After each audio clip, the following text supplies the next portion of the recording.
ver a participação de vocês, né? A gente organiza, eu sei que os professores aí também se dedicaram, organizaram com muito carinho a primeira aulinha. Ontem eu fui dormir ansiosa, né, de pensar em falar com vocês, mas estou muito feliz de estar aqui hoje, né, e gostaria de agradecer a presença de cada um, né. Eu vou falar um pouquinho com vocês sobre neurociência. Não vou me aprofundar assim, na parte biológica, não sou professora de biologia, né, mas gosto muito do tema. E interessante que vocês aí são alunos de nono, primeiro, segundo, terceiro ano, são pessoas jovens, e a gente já vai poder falar sobre esse assunto. Obrigada pelo jovem, viu? Nós somos. Eu só tive contato com esse assunto, Beth, há muito pouco tempo. Em 2019, eu tive a oportunidade de participar de um curso que chama Método CIS, Coach Integral Sistêmico, que ele é inteiro baseado na neurociência. E aquilo virou uma chavinha lá dentro da minha cabeça. Quem me conhece sabe disso. E mudei completamente depois que eu tive a oportunidade de participar desse curso. E quis saber sempre mais, então estou sempre lendo, pesquisando, vendo vídeo. E em 2019, foi em 2018 o curso, em 2019 a gente começou um curso de pós-graduação, tá até a Cleide Rezende aqui que faz o curso junto comigo, né, de neuropsicopedagogia. Esse neuro é da neurociência. Então, a gente vai falar um pouquinho sobre isso, né, sobre esse funcionamento do nosso cérebro. Eu organizei aqui uma apresentaçãozinha para vocês, para a gente poder ir seguindo. Vamos lá.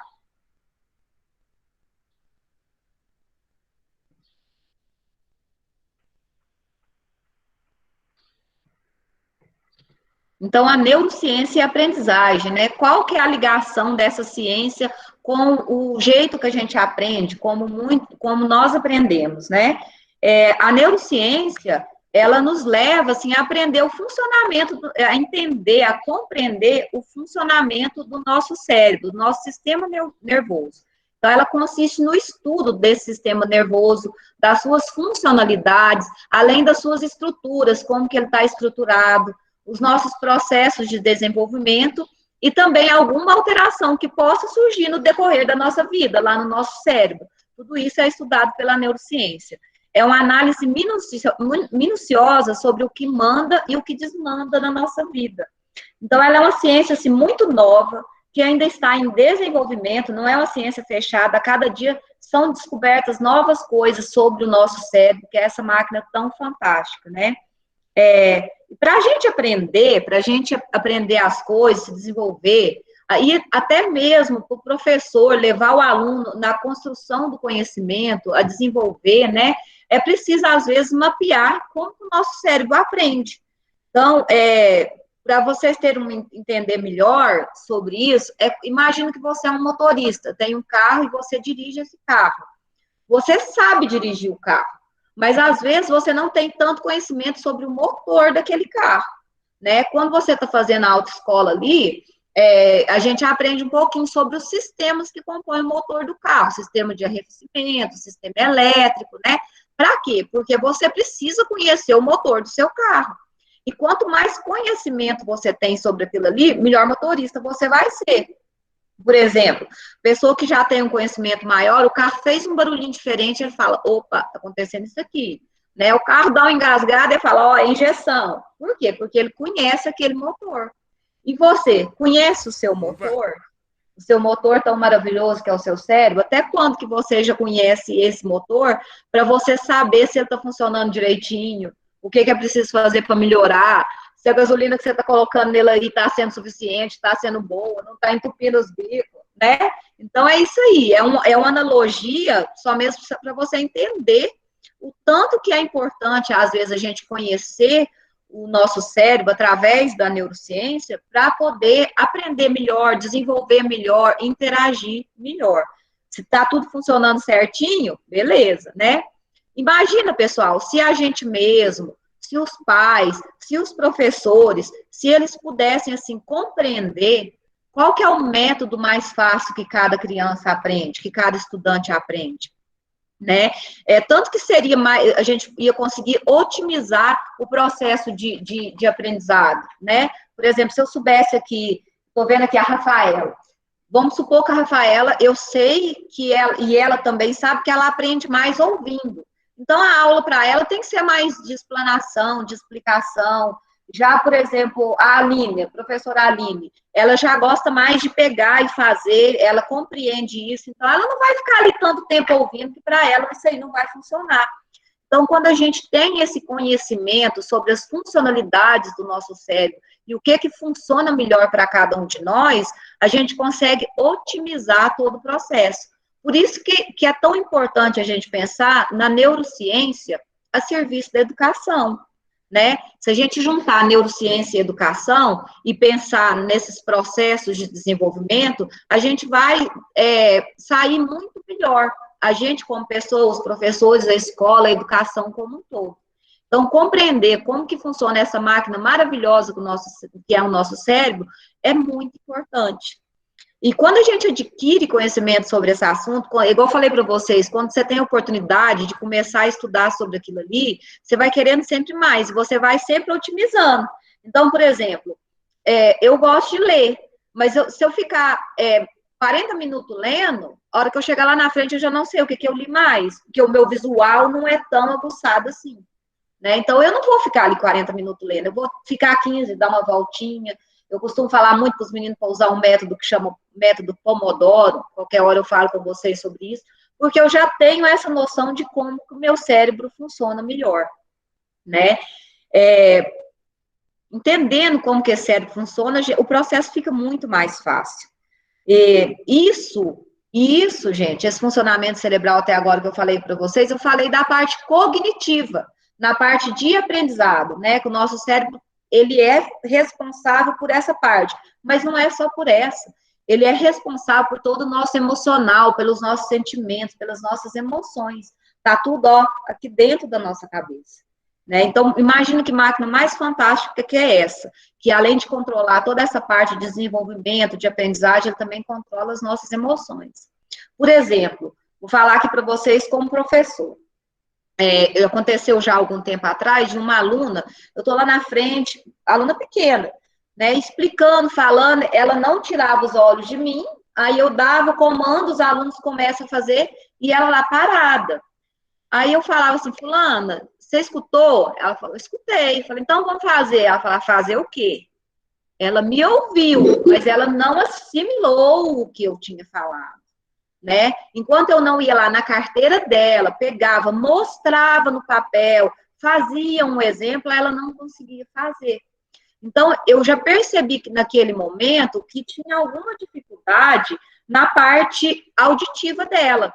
Por vezes eu falava assim, fulana, você está me ouvindo? Porque eu cheguei a pensar que ela não ouvia direito. Mas ela ouve, ela falava, estou ouvindo. Ela ouvia, pessoal, mas ela não conseguia assimilar.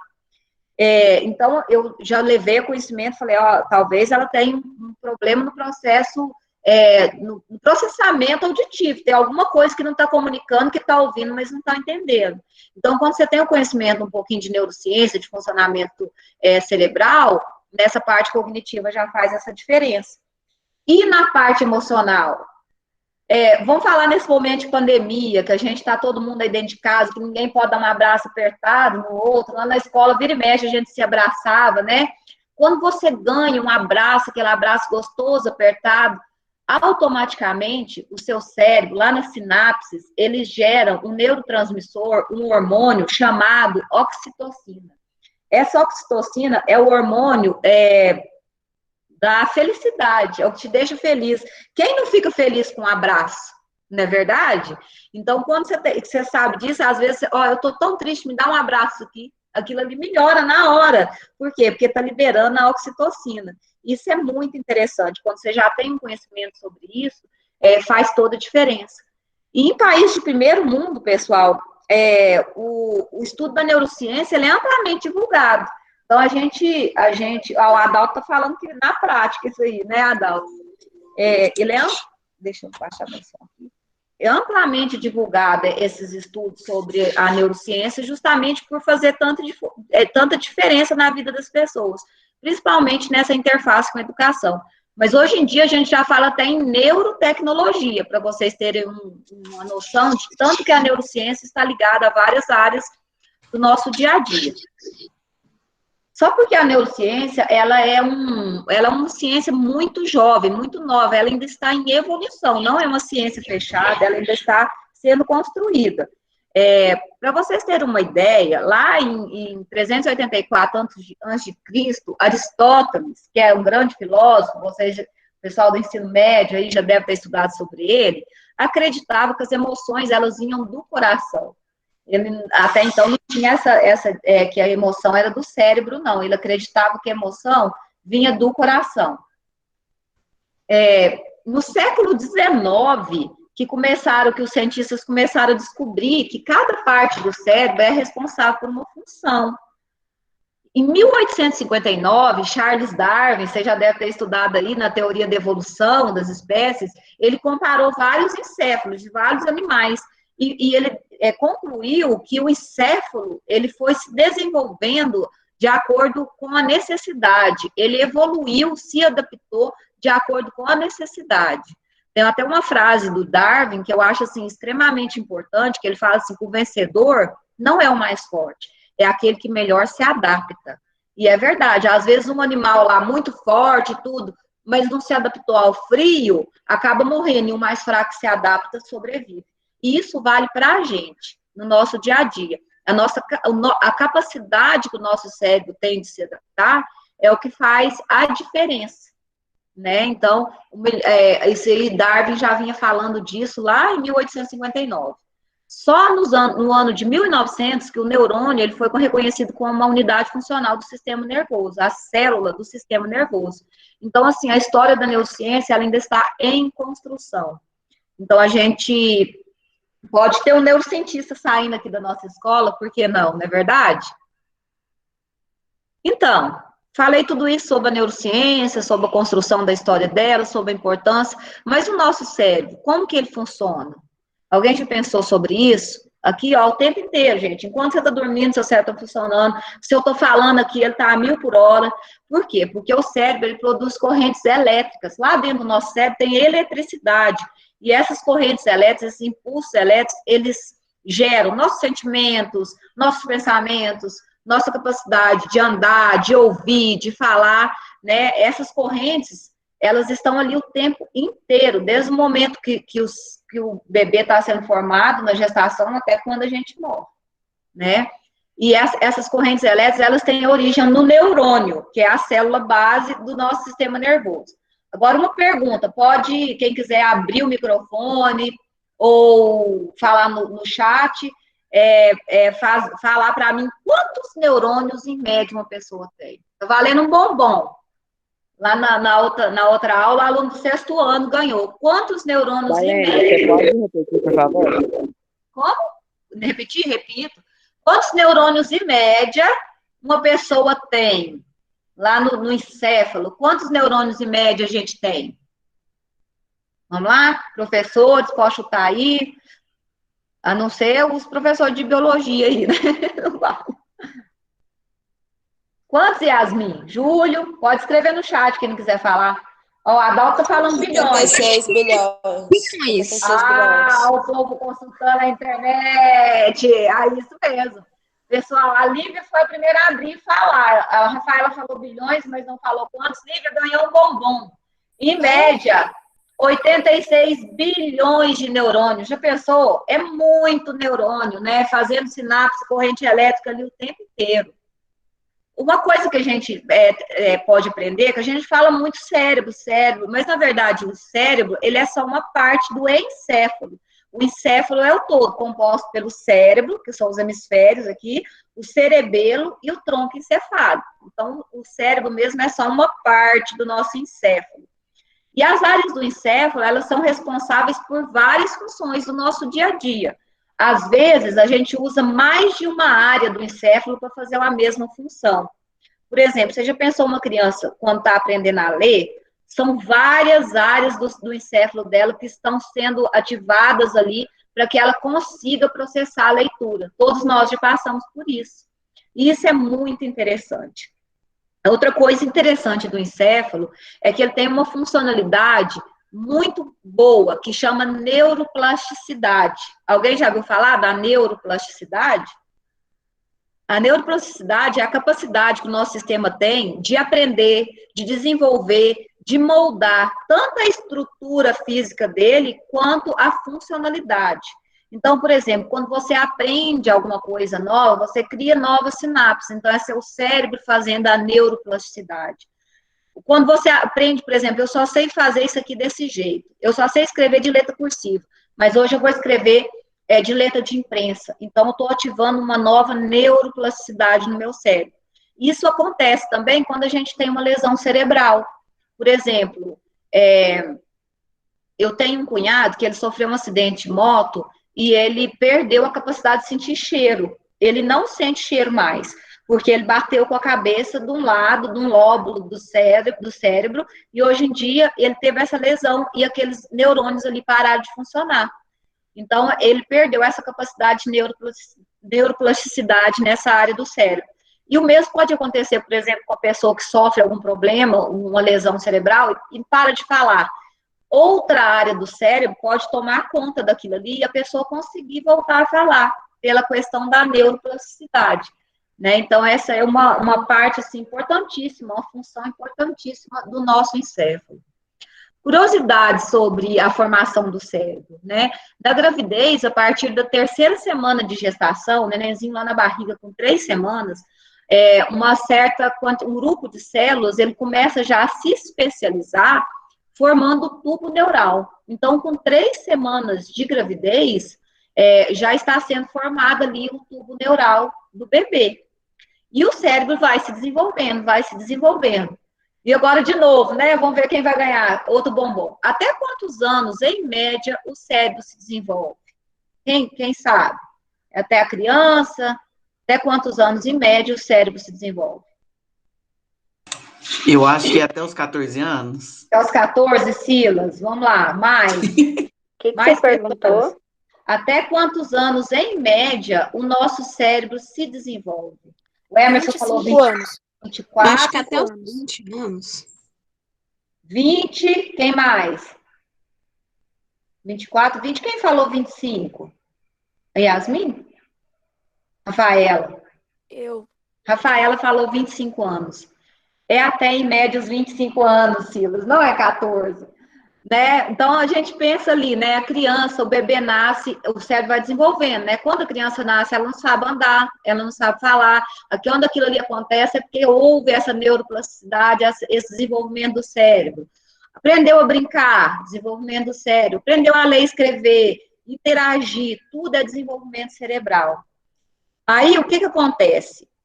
Dos 16 aos 25 anos, é o desenvolvimento máximo aqui dessa parte que a gente chama córtex pré-frontal, que é a área nobre do nosso cérebro.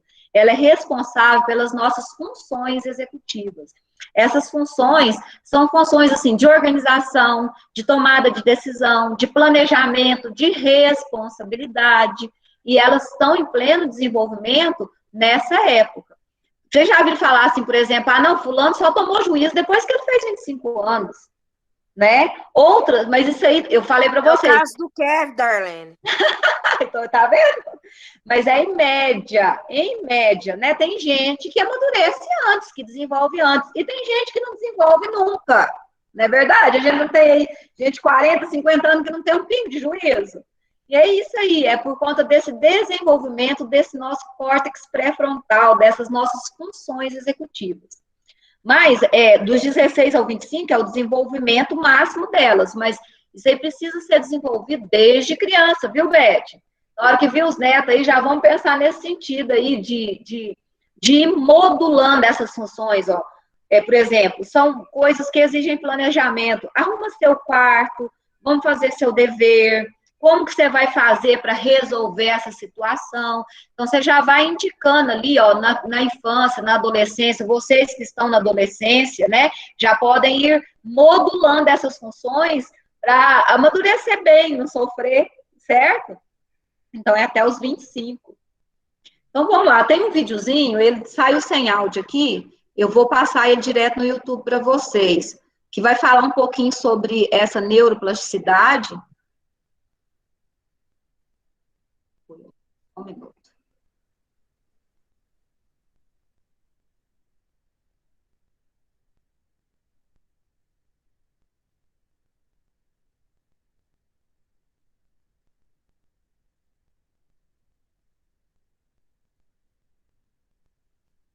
Peraí, vou voltar lá, vamos passar com áudio.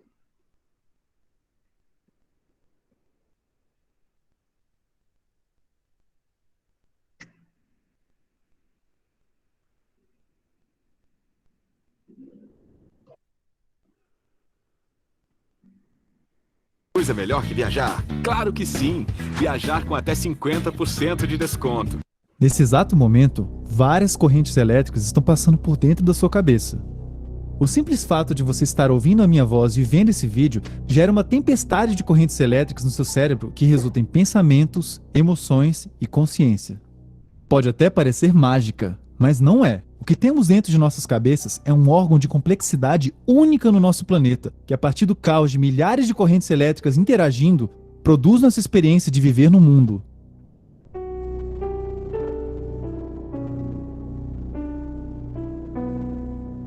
O que normalmente chamamos de cérebro, na verdade tem o nome de encéfalo. O cérebro é só uma parte do encéfalo, junto com o cerebelo e o tronco encefálico. Se o encéfalo fosse uma parede, os neurônios e as células glia seriam seus tijolos. Nosso encéfalo possui cerca de 86 bilhões de neurônios, conectados por milhares de ligações.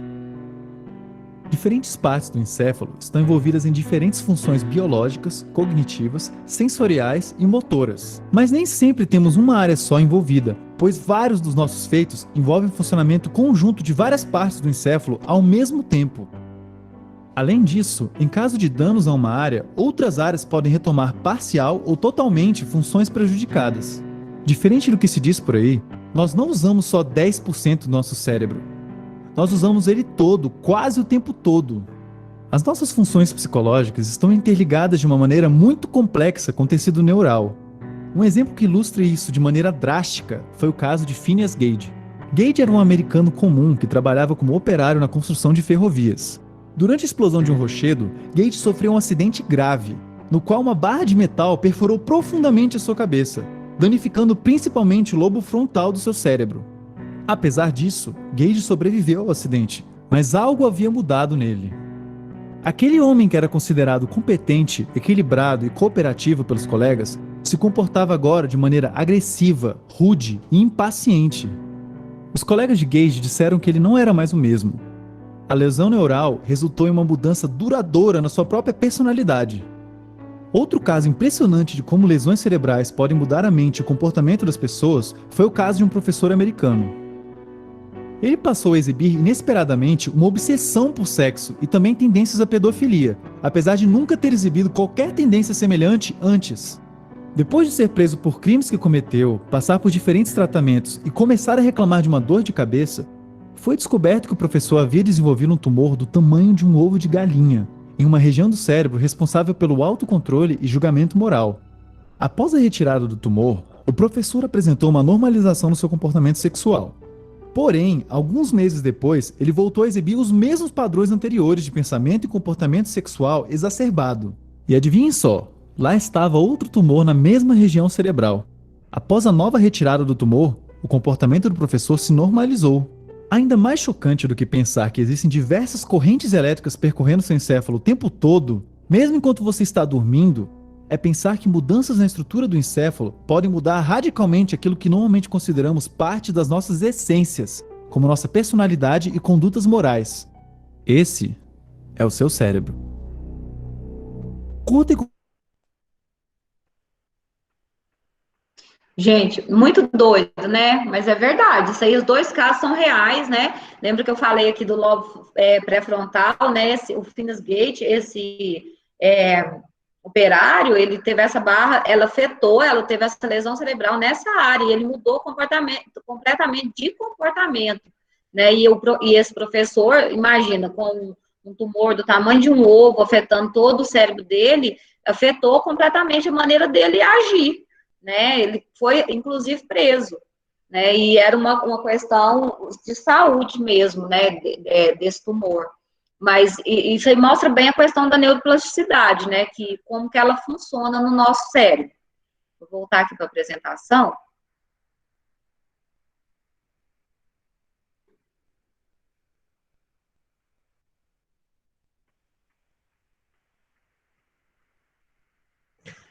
Então, a gente viu aí a questão como que o nosso cérebro funciona, né, dessa tempestade elétrica que está dentro dele o tempo inteiro, que são as sinapses. Os neurônios, as células do sistema nervoso, eles se unem, fazem essas conexões, né, e as informações são transmitidas de um neurônio para outro, igual vocês estão vendo na imagem aí, olha, a corrente elétrica passando por dentro dos neurônios, um passando para o outro, e a informação sendo transmitida. Um neurônio só forma cerca de 1.000 sinapses e pode receber 10.000 conexões. Imagina, nós temos 86 bilhões de neurônios, o tempo inteiro funcionando. Então, é chocante mesmo, como falou no vídeo, né? Essa eletricidade que está dentro do nosso cérebro. Essas sinapses, essas conexões neurais, elas acabam modelando o nosso comportamento e as nossas crenças. Por quê? Por exemplo, vamos supor, você faz sempre o mesmo caminho. Vamos supor, para ir da casa A à casa B. Você vira direita, vira esquerda, sobe, desce, chega. No outro dia, mesma coisa, vira direita, vira esquerda, sobe, desce, chega. Você acostuma-se com aquele caminho. Ele já é habitual para você. Assim são as nossas sinapses. Um comportamento que você repete ele várias vezes é um caminho, é uma sinapse que é criada no seu cérebro. E se você faz sempre aquele mesmo caminho, o dia que você tem que fazer um caminho diferente, você acha estranho, porque você não está acostumado. E assim as nossas sinapses. Às vezes, a gente cria um comportamento, cria uma crença, e para a gente conseguir desfazer essa crença é muito difícil, né? E essas crenças, esses comportamentos, aquilo que a gente acredita, é o real para a gente, né? E elas podem ser, essas programações mentais, boas ou ruins, né? Porque elas acabam definindo os nossos resultados. Então, elas podem nos levar a bons resultados ou podem ser crenças limitantes, que nos limitam. Por exemplo, crenças boas. Vamos supor que aí na casa de vocês, o pai, a mãe de vocês fala assim, não, você consegue, você é inteligente, você é capaz, isso tá difícil, mas eu confio em você, você vai conseguir. Lá dentro do seu cérebro está sendo formada uma conexão neural que acredita que você vai conseguir, e você vai pelo menos tentar. Então, é um comportamento, uma crença boa. Agora, se for ao contrário, se você, por acaso, você mesmo se auto-sabota, ou alguém da sua casa fica falando, não, você não dá conta disso, não, você é burro, você não é capaz, ou, às vezes, você mesmo faz isso, você pode ter certeza que lá dentro do seu cérebro, aí nessas conexões, nessas correntes elétricas, está se formando uma crença limitante. E você vai passar a acreditar que aquilo ali é real, que você não é capaz, que você não consegue, né, que você é burro, entendeu? Então, a gente precisa vigiar os nossos pensamentos, vigiar com quem que a gente anda, se essa pessoa está ajudando a gente a construir boas sinapses ou sinapses ruins. É importante a gente prestar atenção nisso sempre, tá bom? Tem um outro videozinho que eu vou passar aqui para vocês, ele não passa o som aqui, ele é mais teórico mesmo, sobre as sinapses mesmo, sobre os neurônios, como que eles funcionam.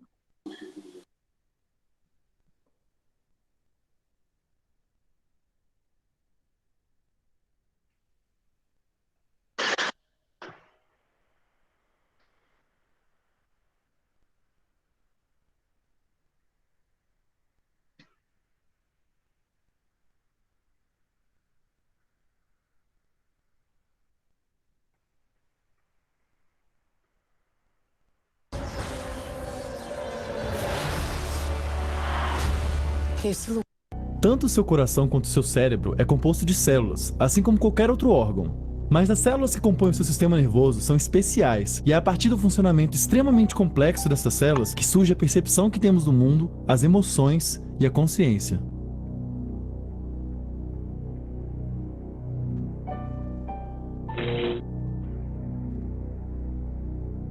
Como já falamos em outro vídeo, nosso cérebro é composto de dois tipos de células, neurônios e células da glia. As células da glia dão suporte, proteção, nutrição e ajudam os neurônios a se comunicarem. Mas os neurônios é que estão mais diretamente envolvidos com as atividades mais complexas do cérebro, embora o número de células da glia no cérebro seja quase 10 vezes maior do que o número de neurônios. Será que é daí que vem o mito de que usamos apenas 10% do nosso cérebro?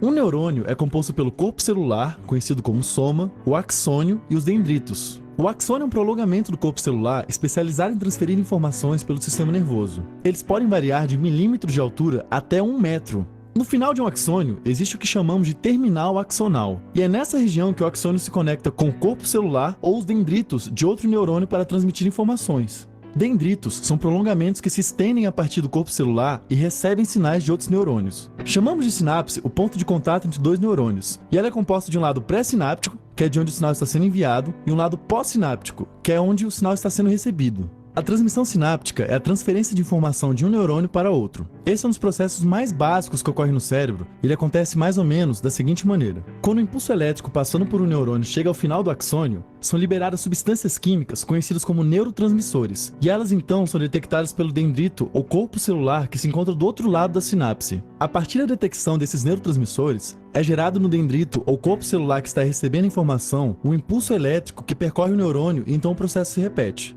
Nesse processo, o impulso elétrico passa por um neurônio devido a uma passagem rápida de íons pela membrana do neurônio. A maioria dos axônios é envolvida por uma camada de proteínas e lipídios que chamamos de bainha de mielina. Ela é muito importante, pois isola grandes partes do axônio e isso acelera a transmissão do impulso elétrico pela membrana do neurônio. A mielina é muito importante para o funcionamento da maior parte dos nossos neurônios. Um exemplo drástico que ilustra essa importância ocorre na esclerose múltipla, situação na qual as bainhas de mielina dos neurônios são danificadas pelo próprio sistema imune da pessoa. A comunicação entre vários neurônios fica interrompida e diversas lesões surgem em diferentes regiões do sistema nervoso, o que pode ter os mais diversos impactos em capacidades cognitivas e motoras da pessoa. Agora pare para pensar que esse processo eletroquímico de transmissão de informações ocorre inúmeras vezes, ao mesmo tempo, em diferentes regiões do seu sistema nervoso, o tempo todo, e de tal maneira que permite o envio de sinais elétricos para todas as regiões do seu corpo executarem ações, incluindo os seus dedos e o seu coração. E é assim que você consegue apontar o dedo para uma direção e o seu coração bate sem você fazer esforço nenhum. Obrigado por existirem, neurônios. Os seus neurônios estão enviando nesse exato momento sinais elétricos para você curtir e compartilhar o nosso vídeo. Não os decepcionem!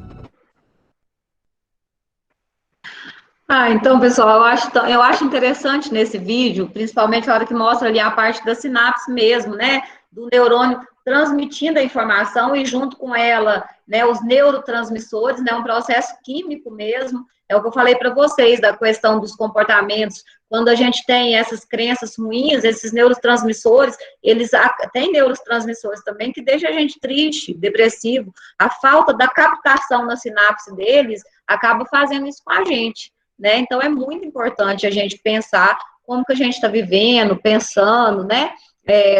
As nossas crenças mesmo, se aquilo ali está te fazendo bem, ou se está acabando, que você está fazendo sinapses ruins, né?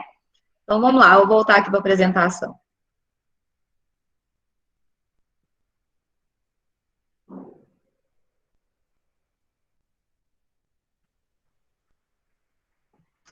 Agora, vamos falar um pouquinho sobre a razão e a emoção. Didaticamente, a gente costuma dividir o cérebro em hemisfério esquerdo e direito.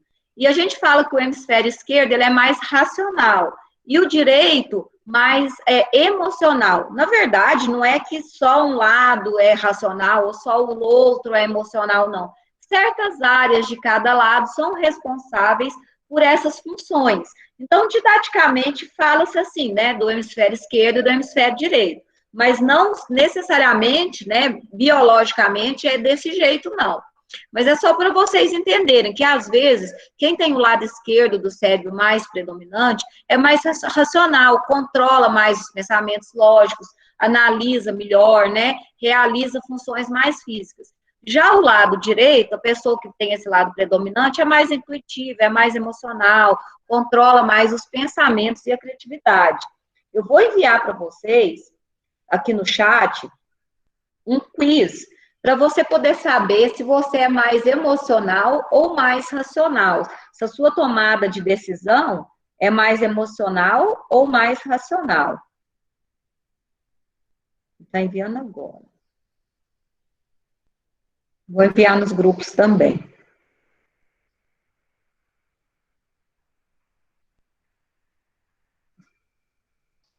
Vamos lá, pessoal, é só clicar e responder as perguntinhas, né, da sua tomada de decisão. Como que você decide? Aí no final vai te dizer se você decide as coisas mais baseado na razão e na emoção. Vou deixar o chat aberto aqui. Quem quiser abrir, a hora que quiser, e responder para a gente, se é mais emocional, se é mais racional. Vou mandar ele aqui no grupo de português de vocês também.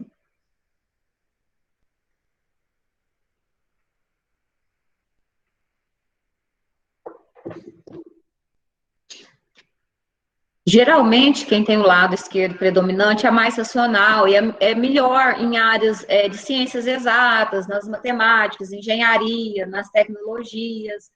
E já quem tem o lado direito predominante é mais intuitivo, mais emocional, mais criativo, né? São pessoas que às vezes têm mais habilidade para arte, psicologia, né? Mas o ideal mesmo é que a gente tenha os dois hemisférios equilibrados, né? Que a gente não se baseie somente na razão e não somente na emoção. E como a gente aprendeu lá sobre a neuroplasticidade, é possível a gente melhorar nesse sentido, né? A gente vai treinando ali, olha, eu estou sendo racional demais, eu tenho que escutar mais meu lado emocional. Então, eu vou treinar para me criar sinapse nesse sentido. E ao contrário, a mesma coisa. Nossa, eu tô... Adalto não conseguiu, se clicar no link, não foi, não? No link azul, aí, ó. Vou mandar ele para você. Vocês estão conseguindo, pessoal? Me dá um feedback aí, se está dando certo de acessar. Tá dando certo. Alunos, Lívia, conseguiu acessar? Larissa, Carlos, Yasmin, tá fazendo, ótimo. O meu eu fiz, o meu deu a razão. Eu consegui, eu tô respondendo. Ah, eu seli racional, então. Racional. Sempre fui racional. Então vamos trabalhar nosso lado emocional, Eli, que eu também sou racional. Eu sou muito racional. Ô, gente, o meu tinha dado emoção, mas para música, tocar instrumento é zero, não dou conta de nada disso. E já eu já gosto do lógico. Eu acho que eu estou indo meio termo, né? Já é ótimo. Cleide, não, quem te conhece sabe. É emocional, né, Cleide? É. Como Eu se também, instrumento é Quem te zero. conhece sabe que é emocional. a Darlene falou de jeito, Cleide, você é emocional. A outra aula eu falei a mesma coisa, Silas. Eu já amo música, né? Ó, a Verônica me mandou aqui que ela é emocional, né? Tem um pensamento mais intuitivo, baseia nos seus sentimentos, nas suas emoções, né? Valoriza suas crenças, sua visão própria do mundo. Então, a Verônica é emocional. E aí, quem mais? Vou ver aqui no chat se tem respostinha. A Sara Nube é racional. Olha, Sara, achei que o seu ia dar emocional.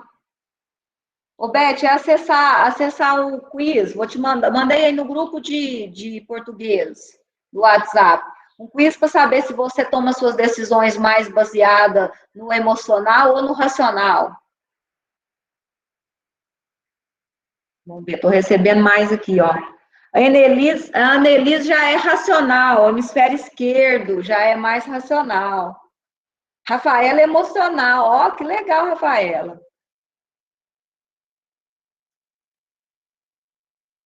Quem mais, gente? Silas, você é racional, Silas? Eu achei que você ia dar emocional. Então, Darlene, quando eu fui respondendo as perguntas aqui, eu achei que ia meio que ficar 50% de cada. Isso aí pode acontecer. Nesses testes acontece mesmo, né? Mas o bom é quando a pessoa tem já esse equilíbrio mesmo, né? Do meio a meio. Eu acho que eu sou meio a meio. Maria Luísa, emocional. Júlio, emocional, hemisfério direito. Olha, tanto emocional, ó. Legal.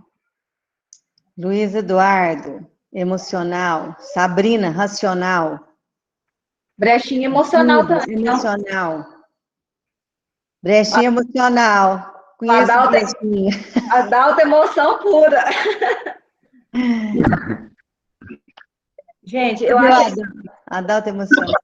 Eu comentei com os meninos da outra aula, esse teste, o meu dá 9 racional e 1 emocional. Eu sou muito racional e eu tento, assim, a todo momento trabalhar mais esse lado emocional, porque a gente precisa ter os dois lados equilibrados. E já o Éder, o meu marido, dele dá emocional. Então, às vezes, isso até é razão de conflito, porque, né, as minhas decisões são baseadas na razão e as dele na emoção. E, às vezes, a gente não bate a ideia por conta disso, né?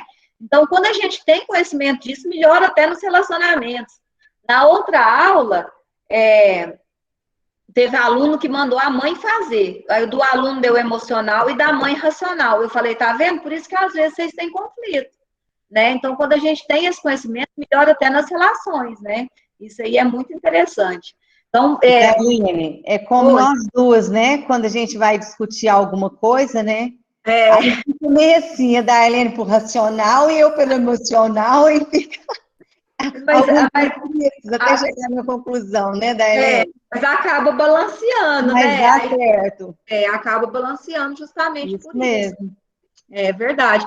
Então, assim, quem quiser levar o teste aí para a mãe, pode levar, não tem problema. É mesmo assim, para a gente se conhecer um pouco melhor mesmo, né? Então, pessoal, até agora nós vimos um pouco, né, dessa ciência fantástica que é a neurociência, que está em construção. Quem sabe até alguém queira estudar um pouco mais de neurociência, na escola mais para frente a gente fala, nossa, nós temos um neurocientista. Vimos também sobre como que funciona um pouquinho ali do funcionamento dessa máquina maravilhosa que é o nosso cérebro, né? Como que ele é dividido, né, a célula dele, que é o neurônio, a questão das sinapses, a origem das nossas crenças, né, dos modelos que a gente repete sempre, que podem ser bons e podem ser ruins, a gente tem que vigiar isso aí. Falamos um pouquinho da neuroplasticidade, que é essa capacidade incrível que o nosso cérebro tem de aprender, de reaprender, de se moldurar, de se adaptar, né, à neuroplasticidade. Descobrimos agora se a gente age mais baseado no emocional ou no racional. Peço para vocês pararem um pouquinho e pensar sobre isso também, para pensar como você pode melhorar, desenvolver esse outro lado seu, que às vezes, né, você está sendo racional demais, acaba que você está sendo durão demais, ou emocional demais, está vivendo, a Beth deu emocional, vivendo no mundo da lua. A Aline está falando aqui para a gente que a questão dos conflitos segue muitas diferenças das gerações.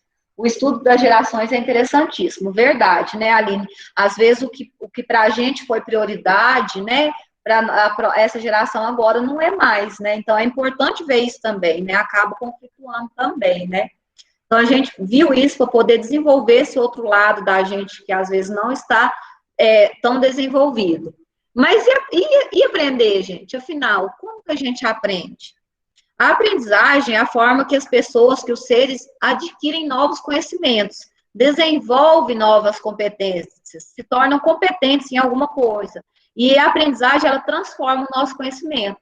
A aprendizagem, ela depende da interação com o meio que o indivíduo vive.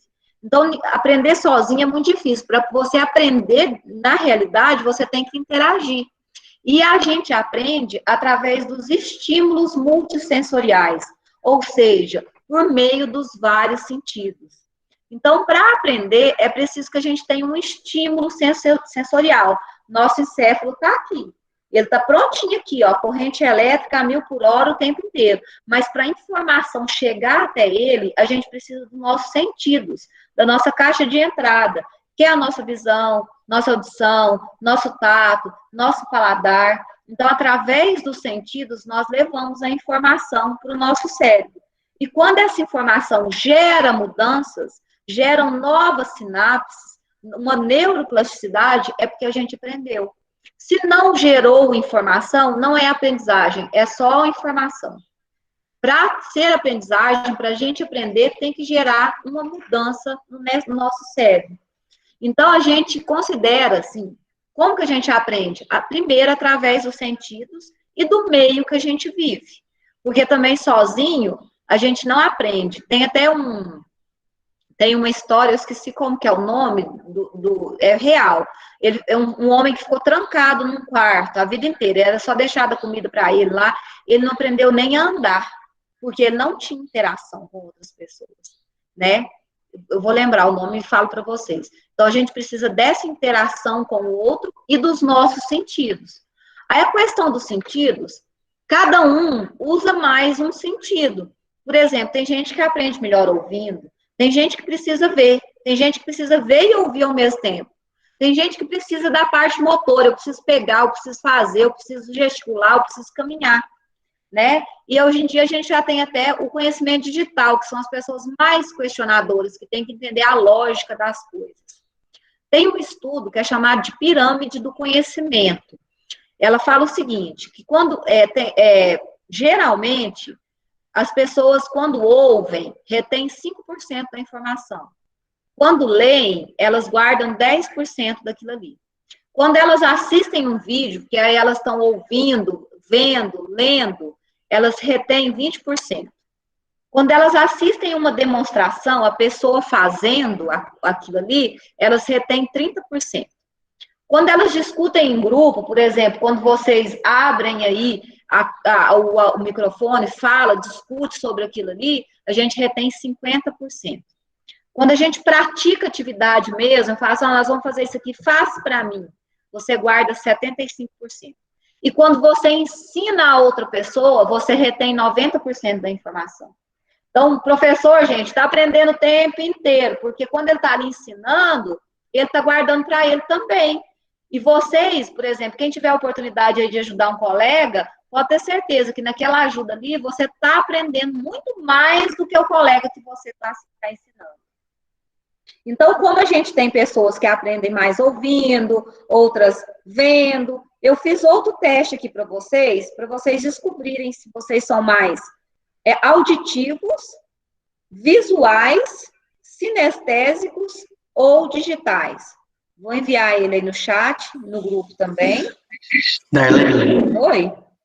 aproveitar que você não falou isso, na aula que a gente fez com a professora Aline agora, no horário anterior, a gente falou justamente sobre isso com os alunos. Olha que Né, que legal. é importante eles descobrirem a forma deles aprenderem. Sério, Silas? E a gente não Sério? falou nada, né? Então, você vai passar esse teste para a gente fazer? Aí eu conheço já, ó. Pois é, galera, e é isso aqui que eu falei que a gente precisava, né? A professora Aline comentou lá sobre as formas de você memorizar, de aprender. Bom que tá um complementando o outro. Então, parece até que Tá foi. parecendo que a gente combinou. Até porque a gente... E uma forma lúdica de figuras legais, foram muito diversificadas, figuras, palavras, né? Foi muito legal. Olha, mas é porque a gente está numa sinergia boa já, né? A equipe inteira, então já está assim, um complementando o outro já. Ó. Vamos lá fazer o teste. Esse eu estou mandando aqui nos grupos, quem tiver com dificuldade de acessar aí no link.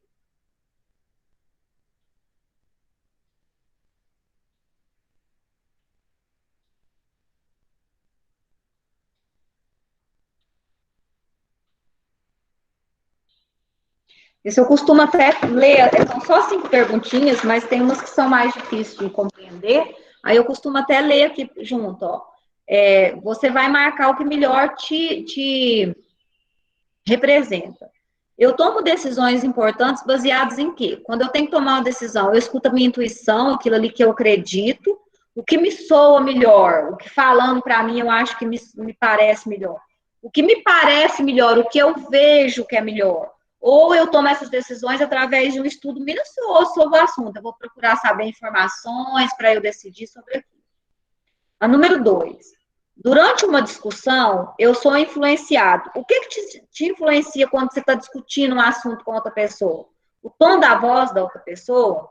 Ou é se você pode ver ou não o argumento daquela pessoa? Ou vai te influenciar a lógica do argumento daquela pessoa? Aquela pessoa está tentando fazer, por exemplo, uma compra. Você só consegue, decide se a pessoa argumentar bem. Deixa eu mandar o teste aqui para o Adalto, que ele não está conseguindo lá.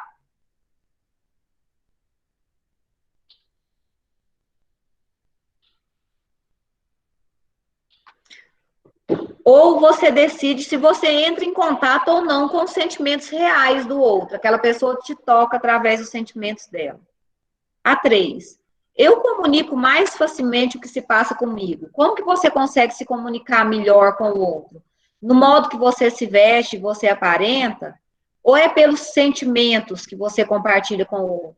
Ou pelas palavras que você escolhe? Ou você comunica melhor através do tom da sua voz? O 4. É muito fácil para mim. O que você acha mais fácil? Achar o volume e a sintonia no sistema de som? Ou você acha mais fácil selecionar um ponto mais relevante de um assunto interessante? Por exemplo, num texto, você achar ali, igual os meninos estavam aprendendo, o clímax do texto. Ou você acha mais fácil escolher quais são os móveis mais confortáveis no seu ponto de vista? Ou escolher combinação de cores que dá mais certo, que é mais rico?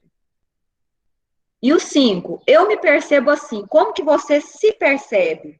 Quando você está em sintonia com os sons do ambiente, ou quando você é capaz de raciocinar sobre fatos, sobre dados novos, ou se você é muito sensível à maneira como a roupa veste o seu corpo, ou se você responde fortemente às cores e às aparências de uma sala.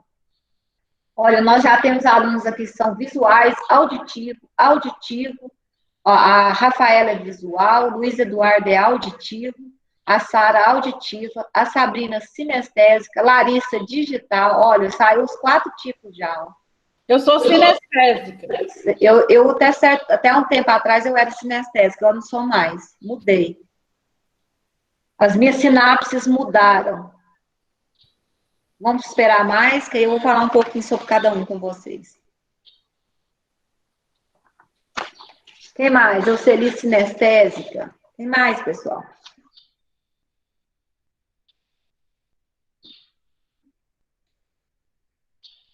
Maria Luísa é digital, mandou aqui para mim no WhatsApp que ela é digital, que aprende mexendo, conversando. O Cleide, o teste está no chat. Você consegue abrir o chat? Que aprende se mexendo, conversando com ela mesma, tem tendência de realizar autoanálise, a ponderar sobre quando vai tomar uma decisão, tem dificuldade de ler texto e livro por longo tempo, porque vai se perdendo, né? O pensamento é muito acelerado. Isso é o digital. E o auditiva, ó, legal. Quem mais, gente? Vamos lá fazer o testinho.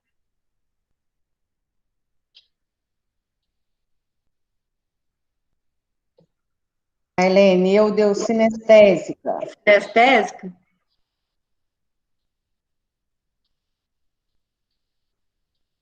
Quem é visual, geralmente faz o uso mais da visão, né, para obter as informações. E a pessoa visual, ela percebe coisas diferentes no ambiente, que até então pode passar despercebido para os outros. A pessoa visual, ela aprende vendo, sendo capaz de ver a imagem imediata, recebendo essa informação, né? E interessante que a pessoa visual, ela está sempre buscando as informações, o que está acontecendo ao seu redor. A Annalise falou que está errado, que às vezes, mas é isso aí que eu vou falar no final, que a gente não é só um, viu, Annalise? Às vezes tem um lado mais desenvolvido, mas todo mundo tem as 4 maneiras de aprender. Já os sinestésicos são pessoas que gostam de abraçar, de dançar, de sentir as pessoas com o próprio corpo, né? É interessante, o sinestésico, ele precisa do motor, ele precisa do sentimento do corpo, né? São pessoas que têm uma coordenação boa, que às vezes são boas até para esportes, né? E o sinestésico, ele aprende fazendo, na prática, executando, sendo capaz de se guiar pela sua prática motora. É aquela pessoa que fala assim, deixa eu fazer isso aí, né? Então, ela vai aprender fazendo, né? São pessoas mais focalizadas nele mesmo. Ele presta atenção no ambiente que está ao redor dele, né? Tem até uma consciência visual também. Já o auditivo, ele se vale da audição para absorver as informações.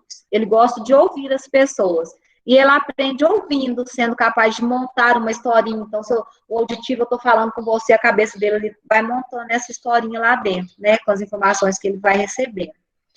O digital são pessoas que perguntam muito, que elas precisam de informação de fato, ela tem que entender a lógica das coisas. São pessoas analíticas, elas analisam as coisas, né? São pessoas mais lógicas, mas precisa saber das coisas no pé da letra, né? Então, ela aprende como? Quando ela consegue montar uma historinha na cabeça dela. Então, o professor vai ensinar português, ele precisa começar a falar do artigo, depois do substantivo, depois do verbo, porque aí ele vai montando aquela historinha estruturada na cabeça dele. Essas são as pessoas digitais, né? Ela ouve, entende, ela cria estrutura visual, com as coisas que estão sendo ditas, né? A cabeça dela ali está a 1000 por hora, né? Então, é isso, pessoal. Essas são as maneiras de aprender. Ninguém é só uma. A gente pode ter um lado mais desenvolvido. Igual eu aprendo muito ouvindo, mas eu sou digital, porque se falou aquilo ali e minha cabeça não teve uma lógica, eu não guardo aquilo, né? Então, a gente tem um meio a meio. Então, a Annelise, ela falou que ela é auditiva, né? Não lembro. Mas ler o livro, para ela, não faz diferença. Ela fica por horas lendo um livro. Então, a gente sabendo que a gente pode tentar desenvolver outros lados também. E isso é legal. Então, pessoal, a mensagem que eu queria deixar para vocês é cuide bem do seu cérebro para aprender mais, né?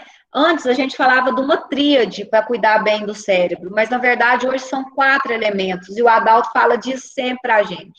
O primeiro dele é a boa alimentação. Vocês viram lá no cérebro, nos vídeos, né, que a gente precisa das proteínas, precisa das vitaminas. Se a pessoa não está bem alimentada, o cérebro dela não vai funcionar bem, ela não vai aprender, não vai reter informações.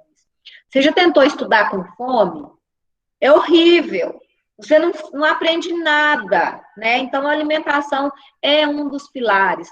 A criança, se ela está desnutrida, se ela está anêmica, gente, ela não aprende. Então, boa alimentação é fundamental. Quer falar, Larissa? Quer não. Não? Outra coisa é o ambiente afetivo. Lembra que a gente falou sobre o estímulo, né? A sinapse, a crença positiva? O ambiente ele precisa te afetar. Para você aprender, aquilo ali tem que fazer a diferença para você. Então, o ambiente afetivo é fundamental. Outra questão que o nosso professor gosta muito é exercício físico, né, Adalto? A gente até falou sobre isso, né? Não adianta a gente exercitar só o cérebro. Quando a gente exercita o nosso corpo, o nosso cérebro ali vai gerar neurotransmissores bons, oxitocina, serotonina, né, a dopamina, que vai fazer a gente funcionar melhor. E outro pilar é o sono. O sono é fundamental, o descanso é fundamental. Hoje em dia, a moçada está passando aí noites jogando. Uma noite mal dormida, você vai gastar 7 outras noites para recuperar ela. Então, o sono é um desses pilares fundamentais para a gente cuidar do nosso cérebro e na nossa aprendizagem. Isso tudo que eu falei com vocês só vai fixar lá no seu cérebro durante a noite, quando você estiver dormindo. Sabia disso? É a hora que a gente fixa as coisas no nosso cérebro. Então, né, organiza, dorme direito, não passa noite em claro, não, porque isso aí vai fazer muito mal para você lá na frente.